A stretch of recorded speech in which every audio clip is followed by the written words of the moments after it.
Olá, turma! Sejam bem-vindos a mais uma aula da disciplina de Enfermagem Pediátrica. Hoje, na nossa quarta aula, nós vamos abordar os temas relacionados à assistência de enfermagem à criança com desidratação e assistência de enfermagem à criança com desnutrição proteico-calórica. Aqui a gente começa falando da desidratação, né? Definindo um pouquinho sobre o que é esse processo. A gente tem aqui o conceito de desidratação como uma doença potencialmente grave que se caracteriza pela baixa concentração não só de água, mas também de sais minerais e líquidos orgânicos no corpo, a ponto de impedir que ele realize suas funções normais. A desidratação ocorre se a água eliminada pelo organismo não for reposta adequadamente, né? Então aqui a gente tem algumas palavrinhas que a gente pode grifar, que caracteriza a desidratação como uma doença grave, um processo grave, principalmente quando a gente pensa aqui em grupos vulneráveis, né, que são idosos e crianças, e a gente tem a maior gravidade ainda em latentes, né, crianças que estão sendo amamentadas e em recém-nascidos. O potencial de gravidade é maior nesse grupo. E olha que interessante, né? Normalmente, quando a gente pensa em desidratação, a gente logo relaciona ao baixo consumo de água, né? Mas aqui a desidratação não está relacionada apenas à baixa concentração de água, né? Tem outros fatores que ocasionam também esse processo de desidratação, que é a perda aqui de sais minerais e líquidos orgânicos no corpo, normalmente relacionados a processos patológicos, como, por exemplo, a diarreia, pode desencadear aqui uma perda de líquidos orgânicos no corpo, uma perda acentuada e me causar um processo de desidratação. A desidratação ocorre se a água eliminada pelo organismo não for reposta adequadamente. Então, aqui a gente tem uma relação de desequilíbrio, né? Então, eu perdi água no meu organismo e não repus adequadamente, né? Essa reposta é de reposição. Eu não ingeri água, não ingeri água corretamente, da mesma proporção que eu eliminei, e isso pode me gerar um processo de desidratação. A gente tem algumas causas da desidratação, né? Alguns fatores que podem desencadear aqui uma desidratação. Por exemplo, a exposição ao clima quente. Então, a gente tem esse daqui como um fator ambiental, né, que pode levar a criança a um processo de desidratação. A gente observa que crianças que residem em regiões mais quentes, mais tropicais, né, tem um favorecimento à desidratação justamente pela exposição solar, né? Então, o sol acaba ressecando um pouquinho mais a pele daquela criança, fica um pouquinho mais craquelada a pele, e ela também tem uma perda de líquidos justamente pela exposição solar. Se ela não é hidratada corretamente, ela pode sim sofrer uma desidratação. Febre alta constante, a febre sempre é um sinal de tem algo errado no organismo da criança. A febre pode estar associada a outros fatores, mas o fato da febre isolada, a sudorese intensa que ela pode causar, pode levar sim a criança a um processo de desidratação, mas a febre sempre estaria associada a um outro fator. Diarreia, ela pode sim levar a criança a um processo de desidratação, e a diarreia pode levar a criança a um processo de desidratação isoladamente, então basta a criança estar com diarreia, ela pode ser levada a um estado de desidratação justamente por essa perda intensa de líquidos corporais. Quando a criança elimina muitas fezes, na verdade, não é só ali a evacuação, não é só os restos orgânicos, né? Ela está perdendo ali muitos líquidos que deixaram de ser absorvidos, muitos nutrientes, então causa ali um estado de desidratação. A amamentação não é um fator que causa desidratação, na verdade é o oposto. Quando a criança sofre o desmame aqui precoce, pode levar à desidratação, porque é através da amamentação que o bebezinho está ali recebendo os nutrientes, está recebendo os fatores de hidratação, e quando sofre um desmame precoce, ou então quando a mãe não amamenta da forma correta, nos horários certos, nos volumes certos, pode sim favorecer a criança um processo de desidratação, e o fato dela não ser amamentada corretamente também é um fator isolado que pode levar à desidratação. Perda excessiva de peso. A perda excessiva de peso não necessariamente ela é uma causa, na verdade ela não é uma causa da desidratação. Ela é um sinal de desidratação. Então, quando você vê que aquela criança está perdendo muito peso, você pode relacionar uma desidratação. Mas ela já está com a desidratação, por isso que ela está perdendo muito peso. Não, ela está perdendo muito peso e aquilo pode levar ela a uma desidratação, né? Na verdade, a gente sempre analisa o contrário. Vômitos. né, então, também são fatores isolados que podem levar à desidratação, mas isso aqui a gente está falando de um volume grande, né, então não é um episódio isolado de vômito que pode levar a criança à desidratação, na verdade aqui ela é a recorrência de vários episódios, né, em grandes volumes, pode levar à desidratação, tendo em vista que aquela criança não está conseguindo beber, não está conseguindo comer, justamente porque ela está ali vomitando, vomitando, vomitando. Pode levar sim a um processo de desidratação. Perdas ocasionadas por queimaduras extensas, isso sim também é um fator que pode levar aqui à desidratação, sozinho, então uma criança pode não ter nada desses outros fatores, ela teve uma queimadura extensa, pode sim levar a um estado de desidratação, porque ela teve ali uma exposição grande, a um fator de calor, né, que é o fogo, e desidratou, sofreu um processo de desidratação realmente, porque o fogo acaba ressecando, né, o que é líquido da criança, e o próprio corpo, na tentativa de recuperar aquela pele que foi lesionada pelo fogo, acaba, liberando muitos líquidos como uma tentativa de defesa. Então gera sim um processo de desidratação na criança. A sudorese também é uma causa, mas ela está sempre associada a um outro fator, né? Então, a sudorese vai estar aqui associada à exposição a um clima quente, a uma febre alta constante. A sudorese não vem sozinha, né? Ela vem sempre associada de um outro fator. Mas uma sudorese intensa pode levar a criança a um processo de desidratação. Hemorragias também é um fator isolado que pode levar a criança a um processo de desidratação também. A gente tem aqui a perda de componentes sanguíneos, né?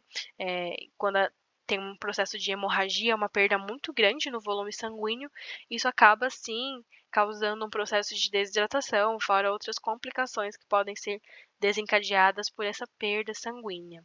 E ela sozinha basta, não precisa ter a presença de nenhum outro sintoma. A hemorragia pode sim causar essa desidratação na criança sozinha. E a perda pelo sistema genital e urinário, aqui a gente está falando de eliminações vesículo-intestinais, então são a diurese, a evacuação mesmo, as perdas intestinais, né? Todas essas são possíveis causas de desidratação, essas que eu assinalei são causas independentes, então elas não dependem da presença de uma outra causa, elas sozinhas já podem causar aqui a desidratação. A gente tem alguns tipos de desidratação, né? Ela pode ser hipertônica, isotônica ou hipotônica. Analisando a sílaba, né? Quando a gente fala aqui, ó, de uma desidratação isotônica, tudo que é iso, eu falo de uma coisa uniforme, uma coisa igual, né? Iso é igual. Então, uma desidratação isotônica é quando eu tenho uma perda de sódio e água proporcional à minha ingestão de sódio e água. Então, da mesma maneira que eu perdi, que eu eliminei aquela água, eu recompus aquela água. Então, eu tenho uma perda muito grande, mas eu também tenho uma recuperação. Eu tenho uma desidratação isotônica. Eu perco muito, me desidrato, mas eu também tenho uma reposição ali. Quando eu tenho uma desidratação hipertônica, na verdade eu estou falando aqui, ó, hiper é muito, né? É uma perda acentuada. Então, hiper é tudo que é grande, que é muito. Então, é uma perda grande de água e sódio e eu não reponho na mesma proporcionalidade. Eu tenho uma perda maior aqui de água e sódio. Da mesma forma que hipo, inversamente, né, a hipo é pouco, é baixo, então quando eu falo de uma desidratação hipo, eu estou falando que eu tenho uma perda, uma pouca saída de água, né, eu tenho uma retenção aqui de água desproporcional, mas eu também tenho aqui uma saída de sódio, né, eu retenho a água e eu libero o sódio, ao contrário aqui que eu libero a água e retenho um pouquinho do sódio. A desidratação isotônica, ela é muito comum nas crianças, né, é a mais comum das desidratações e normalmente a causa dessa desidratação aqui é vômito, diarreia, então se vocês quiserem anotar aí a causa da isotônica, pode ser por vômitos e diarreias. A causa aqui da hipertônica pode ser, por febres prolongadas e por uma hiperglicemia, né, diarreias intensas também podem causar. E o hipotônico pode ser causado aqui por alterações gastrointestinais ou quando a pessoa consome diuréticos, né? Quando a criança está consumindo diuréticos, eu não tenho uma reposição oral da mesma forma, né? Eu estou dando comprimidos diuréticos para aquela criança e eu não estou hidratando ela na mesma proporcionalidade. Eu tenho uma causa aqui para hipotônico. Os sinais e sintomas, né, os sinais e sintomas variam um pouquinho aqui da faixa etária da criança, a criança pode não ter todos esses sinais e sintomas, mas no geral sim, né, no geral aqui um estado de sonolência, então a criança, ela é uma criança sonolenta, um pouco sem energia, que é uma criança apática, né, sonolenta, sem energia, uma criança indisposta, né, é um sinal de desidratação. Olhos fundos, né, quando a gente vê aquele olhar fundo, quando os ossos da face já estão mais protusos e o olho da criança fica pequenininho lá no fundo. Ou quando a gente enxerga aquele olhar sem brilho também, sem essa lubrificação aqui, oral, ó, ocular, também é uma resposta de desidratação, né, quando a criança não tem esse brilho no olhar, é opaco, né, não tem essa lubrificação. É também um sinal de desidratação. A pele da criança seca é um sinal de desidratação e você pode avaliar essa pele seca através daquele exame que a gente faz com a pinça cutânea, né? A prega cutânea, né? Quando você pega uma porção da pele da criança, segura por um tempo, assim, em movimento de pinça, né? Segura por um tempo, depois você solta, né? E vê o retorno daquela pele. Se ela voltou rapidamente, significa que a criança está hidratada. Agora, se ela teve um retorno mais lentificado, demoroso, significa ali que a criança está sofrendo um processo de desidratação, né? Não é comum as crianças terem esse retorno lentificado. Quando ela está tendo esse retorno da pele lentificada ali, é porque ela está sofrendo um processo, sim, de desidratação. Hipoatividade, então, entra aqui naquele critério de energia. Então, aqui, hipoatividade, sonolência, apatia. É uma criança que está ali apática, desanimada, né? A temperatura do corpo tende a ser mais elevada, causando alguns períodos de febre, né? Então, a criança que é um sinal, a febre sempre é um sinal de que tem algo errado no corpo, né? Então, numa tentativa de defesa, o corpo sempre vai elevar a temperatura, causando febre. Então, é um dos sinais, assim, de desidratação também. Saliva muito espessa é um sinal também de desidratação. Todos esses que eu estou grifando aqui é de maior gravidade. A hipoatividade também. Então, são sinais aqui de maior gravidade da desidratação, né? Então, quando a criança ela tá com aquela saliva espessa, ou quando você pede para ela abrir a boca, ou você abre a boca do bebezinho, assim, e observa que ela não tá aqui com a mucosa oral vermelhinha, lubrificada, né? As glândulas aqui salivares da criança não tão robustas, tá com a saliva um pouco espessa, é sinal de desidratação, né? Diarreia também é um dos fatores que pode agravar, né, a diarreia pode agravar sim a desidratação da criança, assim como vômitos seguidos, né, da mesma forma que eu falei, ó, o vômito isolado não é um fator que causa a desidratação, mas vômitos seguidos podem sim causar essa desidratação. A moleira afundada, que nos bebês, a moleira são as fontanelas, né, que a gente tem nas crianças, que inclusive muitas das mães não deixam que passe a mão, assim, na cabeça da criança, porque fala: "Ah, a moleira tá aberta". Então a moleira é aquela região aqui mais de cima, né, do crânio, né.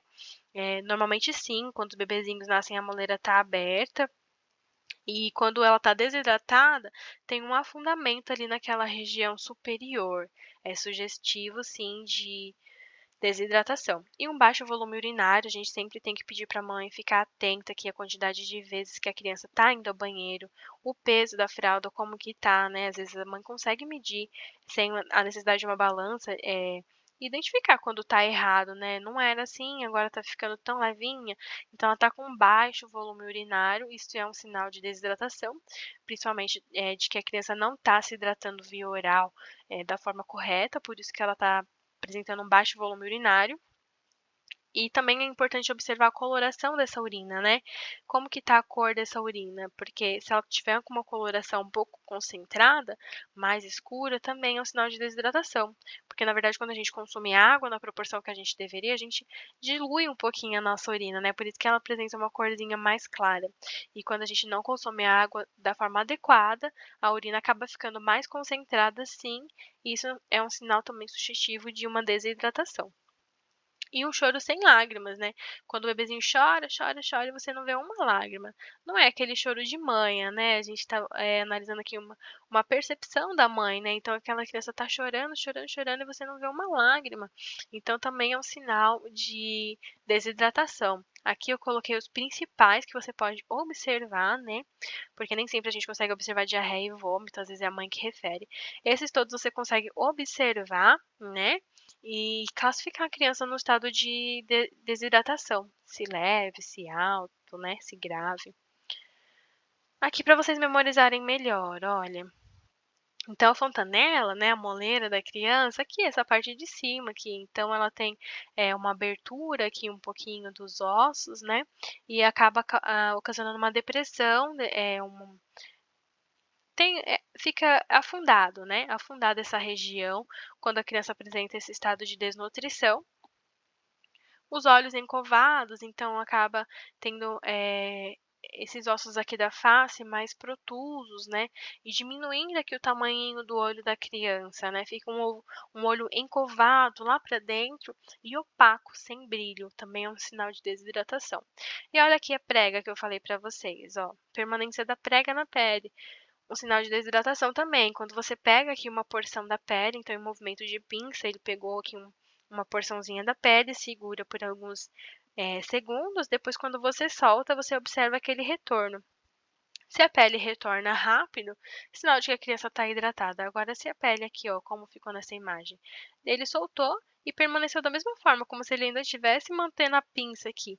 Então tá um retorno tardio, né, isso daqui é um sinal de desidratação sim, da pele da criança.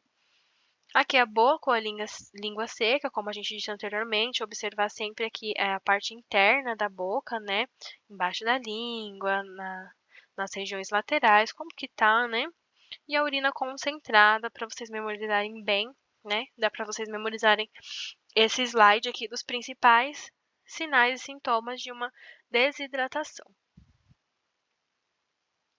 Aqui a nível de conhecimento, caso vocês não tenham estudado isso ainda, né, isso daqui são as fontanelas da criança, né, então quando a criança nasce, realmente ela nasce com isso daqui aberto, separadinho assim, que é para facilitar a passagem dela no canal vaginal, né. Então, com o tempo vai se fechar, vai se unir, né, os adultos não têm isso daqui aberto. Quando a criança está passando por um processo de desidratação, ela realmente tem essa regiãozinha aqui mais afundada, a gente consegue perceber, passar a mão e perceber, é um sinal de desidratação dos bebezinhos. Aqui eu trouxe para vocês uma avaliação muito legal do estado de hidratação do paciente, disponibilizada pelo Ministério da Saúde, né, então é um panfleto bem grande, na verdade eu subdividi aqui, de uma forma que ficasse visualmente mais fácil para mostrar para vocês, mas eu posso disponibilizar depois o arquivo completo.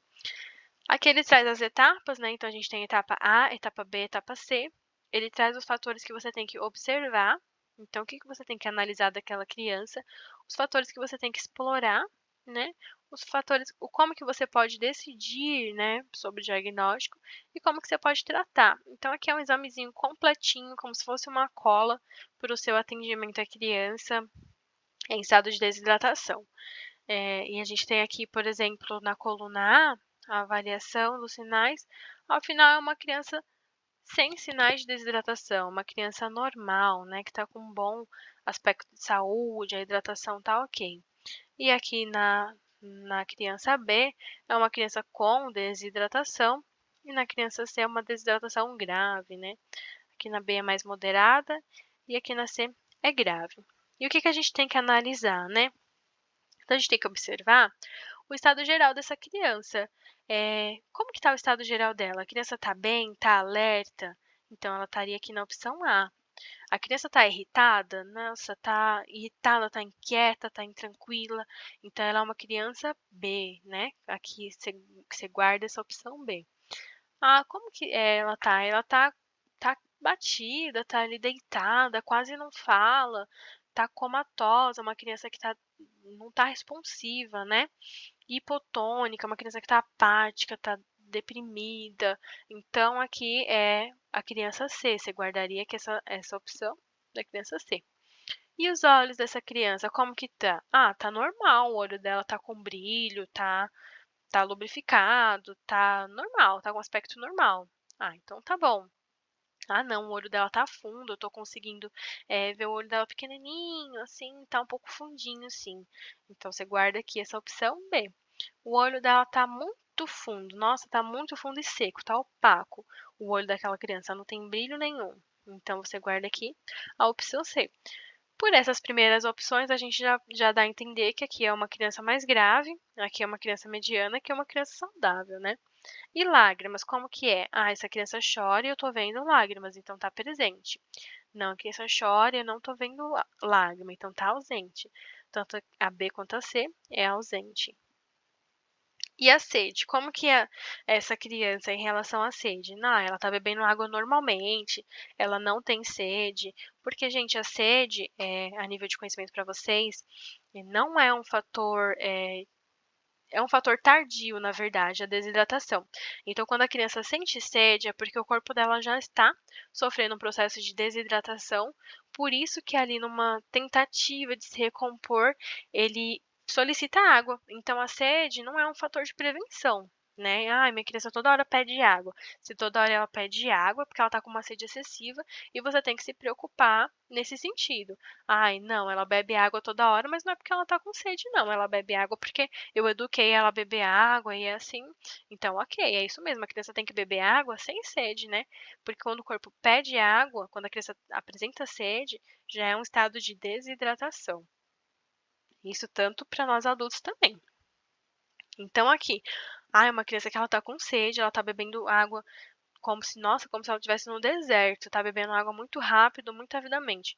Então, uma criança aqui, ó, que você tem que guardar a categoria B. Nossa, minha criança, eu nem consigo dar água para ela, porque ela tá dormindo, ela não tá respondendo, ela tá incapaz de beber água. Bebe mal ou não é capaz de beber.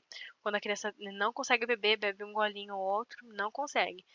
Ou por um estado de incapacidade, né? Tipo, ela tá comatosa, ela é incapaz de beber. Então você guarda aqui essa opção. Então você avaliou, né? Correlacionou aqui. Você vai explorar, você vai examinar essa criança.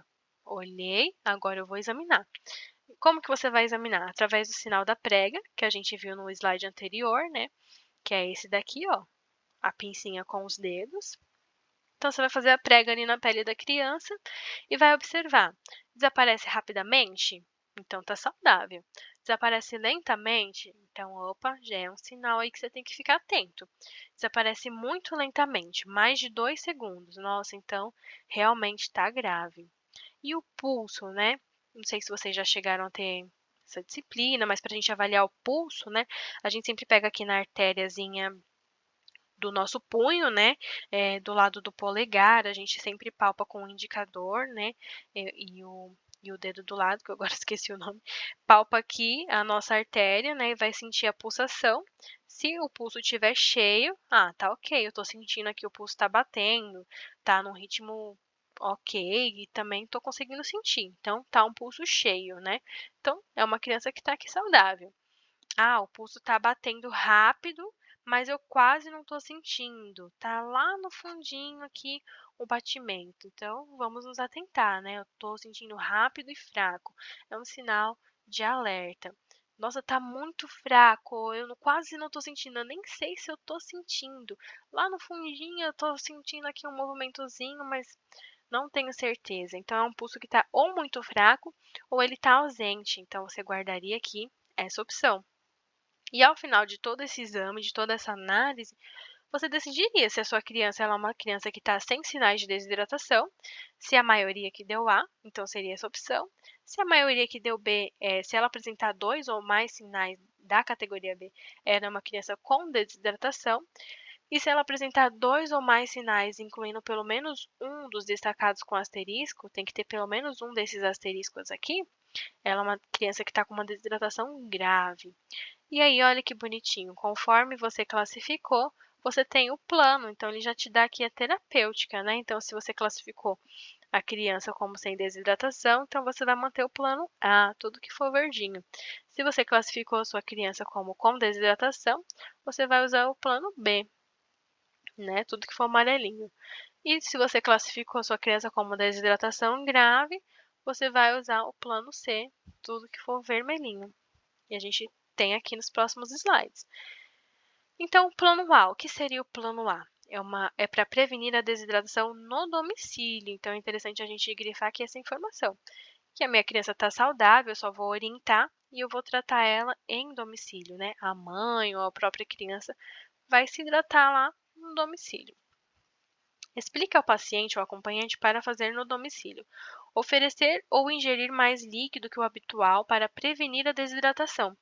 Então, o paciente deve tomar líquidos caseiros, como água de arroz, soro caseiro, chá, suco, sopa ou soluções de reidratação oral após cada evacuação diarreica. Então, tipo, essas soluções de reidratação oral você compraria em uma farmácia com uma prescrição médica, mas a gente também tem as receitas aqui caseiras. Caso vocês saibam ou consigam orientar as mães, podem sim, é uma alternativa mais barata, né?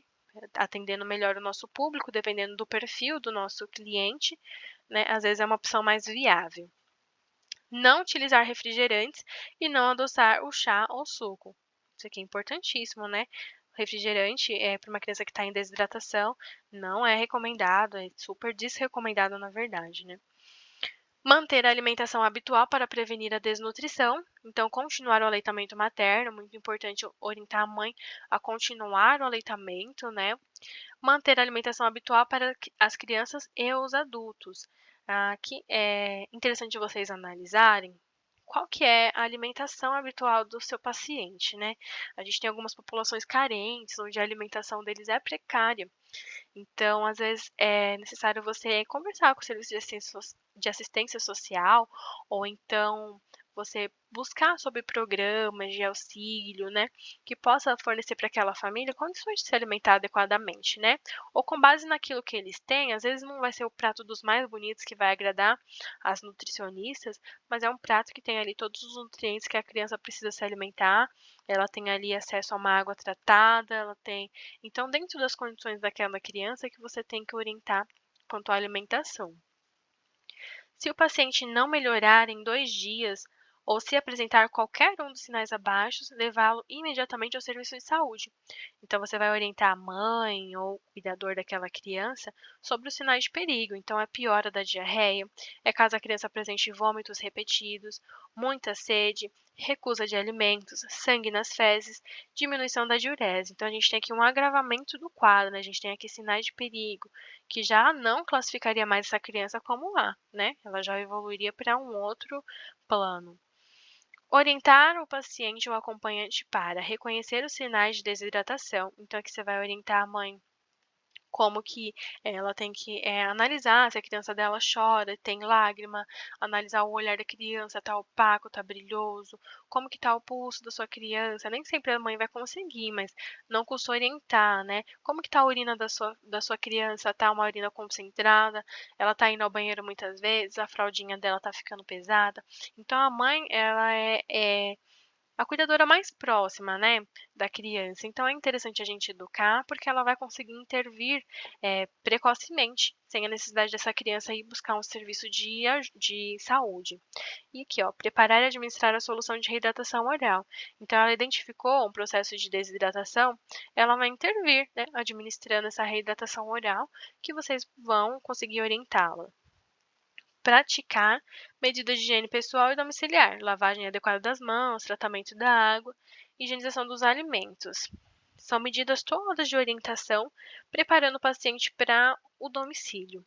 E aqui administrar zinco uma vez ao dia, durante 10 a 14 dias, seria uma conduta médica, né? Não caberia a nós orientar quanto a isso, mas aqui estaria um esquema de como que poderia ser administrado, né?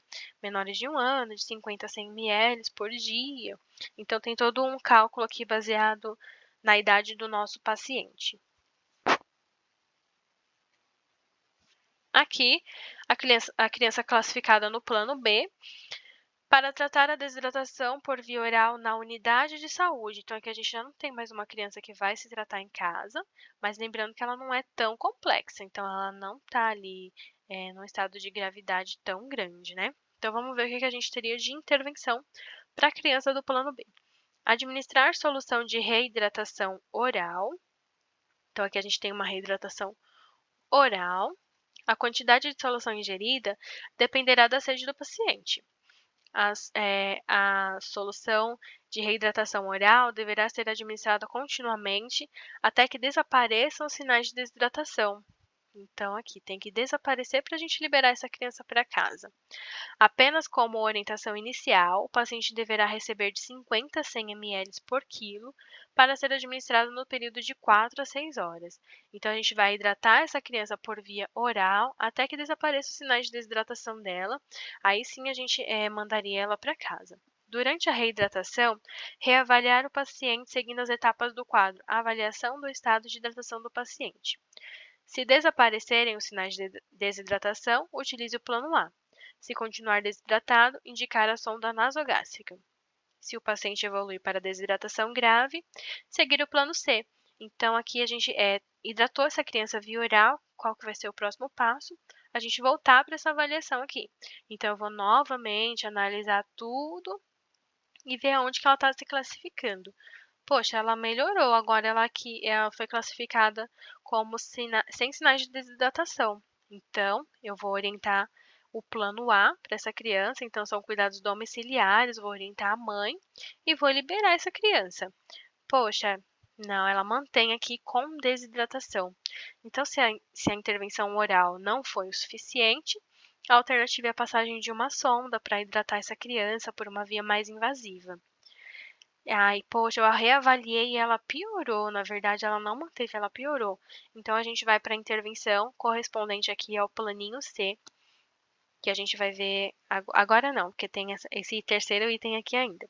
No terceiro, durante a permanência do paciente ou acompanhante no serviço de saúde, orientar a reconhecer os sinais de desidratação, preparar e administrar solução de reidratação oral, praticar as medidas de higiene pessoal e domiciliar. Então, é aquela etapa de orientação que também tinha aqui no planinho A, só que estava no item 4. O plano B deve ser realizado na unidade de saúde. Os pacientes deverão permanecer na unidade de saúde até a reidratação completa. Então, reidratou, ficou bem, mando para casa. Piorou, a gente vem para o plano C, ou quando a criança já é classificada no plano C, ela tem uma desidratação grave e ela deve ser tratada na unidade hospitalar. Então, vamos ver aqui o que contempla. O plano C contempla duas fases para todas as faixas etárias, a fase rápida e a fase de manutenção e reposição.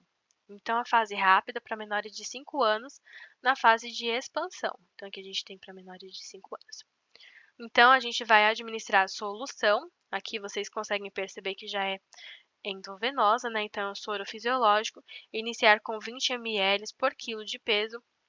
Repetir essa quantidade até que a criança esteja hidratada, reavaliando os sinais clínicos após cada fase de expansão administrada. Para recém-nascidos e cardiopatas graves, começar com 10 ml por quilo de peso. Então, cardiopatas e recém-nascidos recebem um volume menor, né, do que as outras crianças de até 5 anos. E o período de tempo aqui são 30 minutinhos. Óbvio, gente, que isso daqui é com prescrição médica. Vocês não vão pegar o sorinho e fazer da cabeça de vocês isso daqui não, tá? É a nível de conhecimento do tratamento, mas tudo que envolve medicamento é só sob prescrição médica. Avaliar o paciente continuamente. E se o paciente for maior de 5 anos, como que vai ser? Ele vai receber aqui dois tipos de solução. Ele vai receber o soro fisiológico e o Ringer lactado ou a solução polieletrolítica, né? O Ringer, ele é um tipo de soro, mas com alguns componentes a mais para hidratar a pessoa, né? O volume total é 30 ml por quilo, então a gente tem aqui um volume maior, ou 70 ml por quilo no Ringer, né? Então, se aqui era 20 e 10, aqui é um volume maior e o tempo também muda, ou se mantém 30 para o soro, e aqui o Ringer é um tempo maior de 2 horas e meia. Após essa primeira fase, a gente tem aqui a fase de manutenção e reposição para todas as faixas etárias. Então, aqui eu não vou ter separação conforme a faixa etária. E eu tenho aqui, ó, soro glicosado de 5%, mais soro fisiológico 0,9%.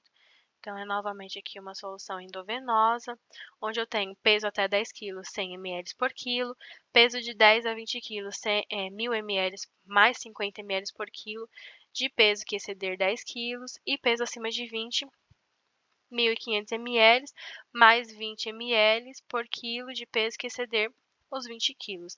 Então, isso daqui é matemática. Meu paciente tem até 10 quilos, eu vou pegar uma bolsinha de 100 e vou ministrar para ele em 24 horas, né? Meu paciente tem de 10 a 20, por exemplo, ele tem 15 quilos. Então, eu vou pegar aqui uma bolsinha de 1.000 para ele e 50 ml para cada quilo que exceder. Então, ele tem 15 quilos, ele excedeu 5 quilos dos 10. Então, eu vou fazer uma continha aí, né? E vou administrar 50 ml para cada quilo que excedeu os 10 quilos. Isso aqui é matemática, a gente não precisa memorizar não, tá bom?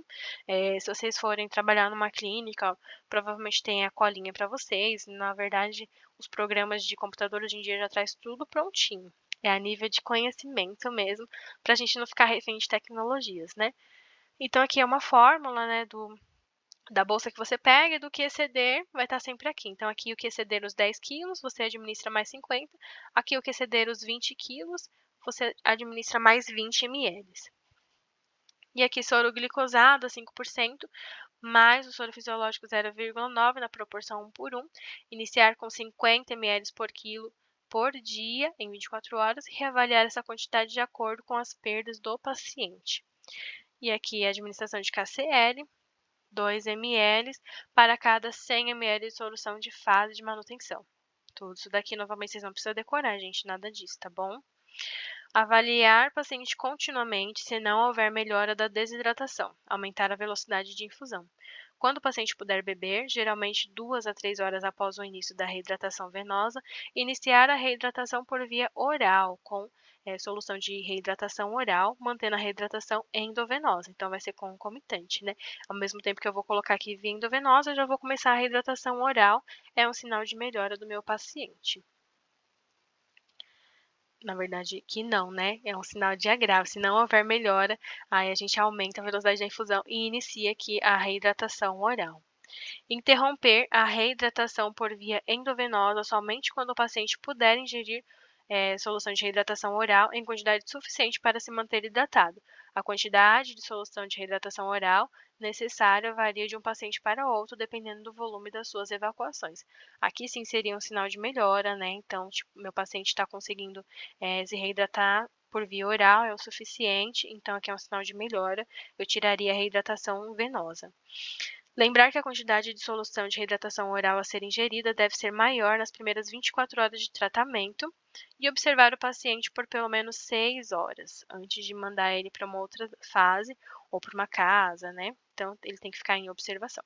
Os pacientes que estiverem sendo reidratados por via endovenosa devem permanecer na unidade de saúde até que estejam hidratados e conseguindo manter a hidratação por via oral. Somente nesse critério que ele teria a alta hospitalar, né, continuaria os cuidados em domicílio. Agora, a gente inicia aqui falando sobre a desnutrição. Nossa aula vai ficar um pouquinho mais extensa hoje, mas acho que dá para a gente dar continuidade aqui com esse tema. Então, a desnutrição corresponde a uma doença de natureza clínico-social, multifatorial, cujas raízes se encontram na pobreza. Quando ocorre na primeira infância, está associada a maior mortalidade, à recorrência de doenças infecciosas, a prejuízo no desenvolvimento psicomotor, ao menor aproveitamento escolar e à menor capacidade produtiva na idade adulta. Nos países em desenvolvimento, a desnutrição nessa faixa etária constitui-se importante problema de saúde pública, né? Então, a gente pode grifar aqui, ó, que a desnutrição ela é sim um problema de saúde pública, porque ela está muito relacionada com a pobreza. Aonde que a gente tem a população desnutrida? Aonde tem população pobre, né? População rica não é desnutrida. A população rica tem acesso à alimentação, tem acesso à água tratada, tem acesso a tudo, né? Agora, a população pobre não. Muitas das vezes a mãe solteira, que tem ali muitos filhos, não tem o que comer. Aquelas crianças acabam tendo uma alimentação inadequada, incorreta. São crianças que muitas das vezes estão sujeitas à contração de doenças infecciosas. Então, estão muito suscetíveis a esse estado de desnutrição mesmo.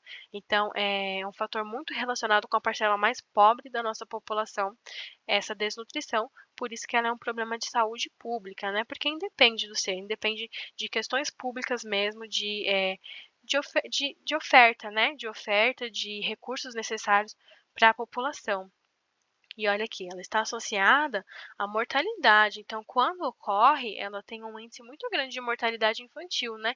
Não é tão comum em países desenvolvidos, ou hoje em dia está mais incomum, mas a gente ainda tem uma parcela muito pobre da nossa população que não é vista, né? E que está passando por esse processo de pobreza. Então, as crianças sim estão lá desnutridas, e quando ocorre essa desnutrição na criança, ela está associada sim a mortalidade, né. Ou então, deixa a criança mais suscetível à contração de doenças infecciosas, justamente porque o sistema imune da criança não está 100%, na verdade está com déficit do sistema imunológico dela, então ela não tem defesa, ela fica mais suscetível à contração de doenças infecciosas, ela tem aí um prejuízo no desenvolvimento psicomotor. É aquela frase que as nossas avós sempre diziam, nossas mães sempre diziam, né: "Come, porque senão você não vai ficar inteligente, você não vai crescer". E está realmente relacionado a isso sim. Quando a criança ela não tem uma nutrição adequada, normalmente ela fica com baixo crescimento, né, então é uma criança de estatura baixa, não tem uma produtividade boa na escola, ela não tem um desenvolvimento, psíquico muito proveitoso, né, então ela sofre uma série de complicações em decorrência dessa desnutrição, dessa falta de acesso a uma comida de qualidade, a uma comida com todos os componentes necessários para essa hidratação e nutrição da criança. Aqui a gente tem as causas, né, acredito que eu já falei muito no slide anterior, mas a gente tem como causa aqui o desmame precoce. Então, mais uma vez, assim como foi lá na desidratação, na desnutrição também, porque através do aleitamento, quando a criança está no aleitamento materno exclusivo, que ela obtém seus nutrientes, né, os componentes para hidratar, para se nutrir. E quando acontece essa desamamentação precoce, a criança fica sem a fonte principal dela e acaba, sim, sendo suscetível a uma desnutrição. A alimentação pobre nutricionalmente, isso daqui é uma realidade do brasileiro, infelizmente nem todo mundo tem lá a alimentação super colorida, nem todo mundo tem ali uma proteína, nem todo mundo vai ter essa alimentação, nutricionalmente recomendada, né. Às vezes a família mal tem o arroz e feijão, o que dirá uma salada, um legume, uma verdura, né, uma água, uma fruta. Às vezes não tem, né, gente, às vezes é bem precário toda essa parte, então isso causa sim uma desnutrição. Infecções intestinais frequentes, que têm como sintomas diarreia e vômitos, isso está relacionado ao que a gente estava falando anteriormente na desidratação. Então, se eu tenho uma perca muito grande de nutrientes por conta de diarreias e de vômitos, eu estou suscetível sim a ser desnutrida e desidratada. Está bem relacionado a esses fatores. Alterações no sistema gastrointestinal, e aí que a gente tem como exemplo a doença de Crohn, colite ulcerativa, e a doença celíaca, todas essas aqui são doenças que provocam diarreia, né? Então a pessoa tem uma perca de volumes intestinais muito grandes, né? São deficiências. Vocês podem até depois buscar saber um pouquinho mais sobre essas doenças, principalmente na criança, né? Mas normalmente elas causam essas perdas intestinais grandes, por isso que elas causam uma desidratação, a pessoa realmente desnutrição, a pessoa realmente fica mais emagrecida por conta dessas grandes perdas. Transtornos alimentares, como aqui a anorexia e bulimia, a gente não pode deixar de olhar para os nossos adolescentes.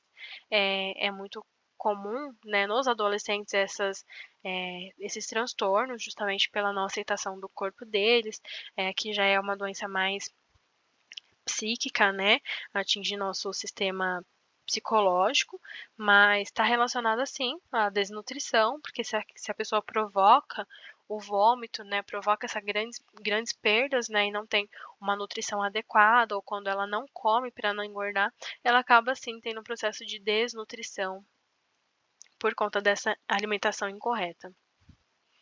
Sinais e sintomas, a gente vai ter, é muito semelhante também ao da desidratação, a gente tem um cansaço excessivo, a criança fica sem energia, justamente porque ela não tem calorias suficientes ali para poder praticar uma atividade física, brincar como uma criança deve ser.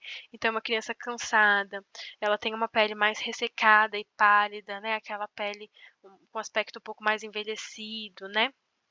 Atraso no desenvolvimento da criança, isso tanto a gente está falando do desenvolvimento físico, do crescimento mesmo, de altura da criança, quanto do desenvolvimento psíquico, né, das habilidades na escola, do desenvolvimento estudantil mesmo da criança, também acaba atrapalhando. Maior facilidade para ter infecções, já que o sistema imune está mais fraco, novamente, né, um dos sinais e sintomas seria essa criança sofrer, infecções frequentes. Irritabilidade, uma criança, desnutrida, ela tem esse sistema irritável muito fácil, né, ela é uma criança irritada. Cicatrização mais demorada, justamente por falta dessas proteínas, né, de cicatrização, então ela tem uma cicatrização mais demorada. Queda de cabelo, o cabelo fica fraco, né, gente, falta de nutriente, o cabelo fica fraco, quebradiço. A criança ela fica com falta de força, ela é uma criança que não tem força, né, na verdade, não consegue levantar um objeto, nesse sentido de força. E aqui também a diminuição de massa muscular. Então, às vezes, ela pode até ter uma barriguinha ali, que a gente vai até ver nos próximos slides, mas a massa muscular mesmo, de músculo, ela não tem, ela é uma criança bem emagrecida. Falta de ar e de energia, justamente por conta, dessa perda de energia, esse fator calórico, né, que dá à criança aquela energia. Se ela é uma criança desnutrida, ela não tem. E principalmente se também houver anemia associada a essa desnutrição. Aqui a gente tem algumas classificações, né, desse processo de desnutrição. A gente tem características relacionadas ao marasmo, né, é um tipo de desnutrição. Aqui, gente, desculpa a pronúncia, tá bom? Mas é o kwashiorkor, mas é mais ou menos assim, tá bom? E a gente tem os fatores associados, que é kwashiorkor e o kwashiorkor marasmático, na verdade. A gente vai ver as características deles agora, né? Aqui no kwashiorkor, as alterações na cor da pele, então a gente tem criança com alteração na cor da pele e no cabelo, o cabelo tende a ser mais descolorido, né? Ela tem um cansaço mais intenso, tem a presença de diarreia, a gente tem deficiência no crescimento ou no ganho de peso da criança. Temos o inchaço nos tornozelos, nos pés e barriga, e alteração do sistema imunológico, erupção cutânea, magreza extrema e perda de massa muscular. A principal característica do kwashiorkor é o inchaço dos tornozelos, pés e barrigas. E esse inchaço está mais relacionado com a perda de proteínas, né? A criança tem uma perda de proteína muito grande e isso ocasiona aqui no inchaço. Aqui a gente tem, ó, aqui uma característica muito característica mesmo, né? Aqui, que é esse edema. Às vezes aqui às vezes não, também é característico que aqui nas pernas, o pé, o tornozelo também seja um pouquinho inchado. Então, às vezes a gente olha a barriga da criança, né, e fala: "Poxa, mas como que ela pode ser desnutrida se ela tá com a barriga ali inchadinha, né?". Então, uma das características da perda proteica é o edema, né, isso daqui não é músculo, não é gordura, na verdade é edema, é líquido, né. E o marasmo, que é a ausência de gordura subcutânea, perda muscular generalizada, permitindo a visualização dos ossos, por exemplo, quadril estreito em relação ao tórax, alteração do crescimento, peso muito abaixo do recomendado para a idade, fraqueza, cansaço, tontura, fome constante, diarreia e vômito, aumento na concentração de cortisol, o que deixa a criança mal-humorada. Aqui no marasmo, além da perca proteica, a gente também tem uma perca calórica muito grande. E a gente tem aqui essa magreza excessiva, né? Então a gente consegue ver aqui os ossos. Olha aqui, gente, o olhar da criança, né? Essa mão na boca, característico de uma criança que está com fome o tempo todo. Uma, o cabelo cai muito. É bem triste, né, gente? Isso aqui é mais comum nas regiões da África, né, onde a gente tem uma pobreza extrema. Não é que você não vai encontrar aqui no Brasil, a gente encontra também, mas é mais comum onde tem essa necessidade extrema, né? E é bem triste você ver uma criança nesse estado, né? Aqui alguns cuidados de enfermagem, no que compete a gente, né, porque uma criança desnutrida, o setor que tem que dar mais atenção é o nutricional, né, elas são as profissionais mais capacitadas para estar intervindo nesse paciente, requer uma intervenção da nutricionista bem ali, um acompanhamento nutricional bem rigoroso, mas no que compete à enfermagem, a gente tem que fornecer uma hidratação adequada para esse paciente, tanto por via oral, quanto ali se atentar a administração dos medicamentos, né, de reposição, tratamento da pele, então se aquela criança está com uma pele mais ressecadinha, então vamos tratar. Pele é uma intervenção nossa, então muitos hospitais têm ali o grupo da pele, onde você tem alguns medicamentos, né, você consegue hidratar aquela pele com medicamentos tópicos, né, para recompor ali tirar um pouco daquele aspecto ressecado, desidratado e tratar para não ocasionar feridas também. Cuidados com a alimentação parenteral, muitas das vezes uma criança que está num estado de desnutrição muito grande vai estar ali com uma sonda, né, vai estar com uma alimentação parenteral, e quem administra somos nós na enfermagem, sempre com muita atenção e cuidado, para não colocar a dieta na via errada, né. Orientação aos pais quanto à alimentação adequada, então esse daqui é um fator mais, para crianças que estão com desnutrição, mas é uma desnutrição mais leve, que logo vão para casa, então você orienta os pais quanto aos cuidados em domicílio, sinais de alerta, porque, eles são os que podem intervir antes, né, de chegar naquele estado, né. Então orientar os pais quanto à importância. E quando resulta de diarreia, quando essa desnutrição resulta de diarreia, né, promover uma hidratação via oral e medicamentosa conforme a prescrição médica. É isso, gente. Espero que a aula de hoje tenha sido proveitosa.